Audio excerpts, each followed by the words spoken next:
ಇವತ್ತು ಓಟ್ಪಲ್ಲೆ ಮಾಡುವ ಅಂತ ಬೆಳ್ತಿಗೆ ಅಕ್ಕಿ ಉಂಟು, ಒಂದು 3 ಗ್ಲಾಸ್ ಆಗುವಷ್ಟು ಉಂಟು. ಇದನ್ನು ರಾತ್ರಿ ನೆನೆಟ್ಟಿದ್ದೇನೆ. ಅದೇ ಗ್ಲಾಸ್ ಅಲ್ಲಿ 3/4 ಗ್ಲಾಸ್ ಆಗುವಷ್ಟು ಅನ್ನ ಉಂಟು, ಸ್ವಲ್ಪ ತೆಂಗಿನ ತುರಿ. ಇದನ್ನು ಒಟ್ಟಿಗೆ ಹಾಕಿ ಸ್ವಲ್ಪ ನೀರು ಹಾಕಿ ರುಬ್ಬುವ. ಈಗ ಒಂದು ತೆಂಗಿನಕಾಯಿ ಚಟ್ನಿ ಮಾಡುವ.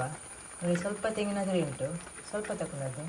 ಮತ್ತೆ ಒಂದು ಬೆಳ್ಳುಳ್ಳಿ, ಚಿಕ್ಕ ಒಂದು ಪೀಸ್ ಈರುಳ್ಳಿ, ಮತ್ತೆ ಸ್ವಲ್ಪ ಹುಣಸೆ ಹುಳಿ, ಶುಂಠಿ, ಸ್ವಲ್ಪ ಒಂದು ಹಸಿಮೆಣಸು ಹಾಕಿದ್ದೇನೆ. ಜಾಸ್ತಿ ಹಾಕಿದ್ರೆ ಅದು ಖಾರ ಆಗ್ತದೆ, ಅದಕ್ಕೆ ಬಗ್ಗೆ ಒಂದು ಹಾಕಿದ್ದು. ಇದಕ್ಕೆ ಸ್ವಲ್ಪ ಉಪ್ಪು ಹಾಕುವ.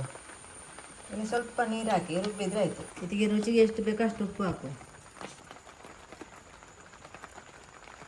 ತೆಳು ಮಾಡೋದು ಬೇಡ, ಸ್ವಲ್ಪ ದಪ್ಪ ಇರಲಿ. ನೋಡಿ, ಈ ರೀತಿ ತೆಂಗಿನಕಾಯಿ ಚಟ್ನಿ ಕೂಡ ರೆಡಿ.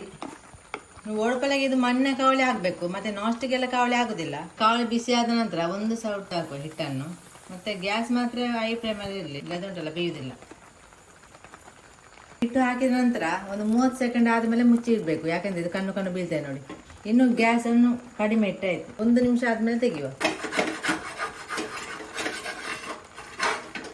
ಈ ರೀತಿ ಕಣ್ಣು ಕಣ್ಣು ಬೀಳ್ತಾರೆ. ಇದೇ ರೀತಿ ಎಣ್ಣೆ ಹಚ್ಚದೆ ಮಾಡುದು.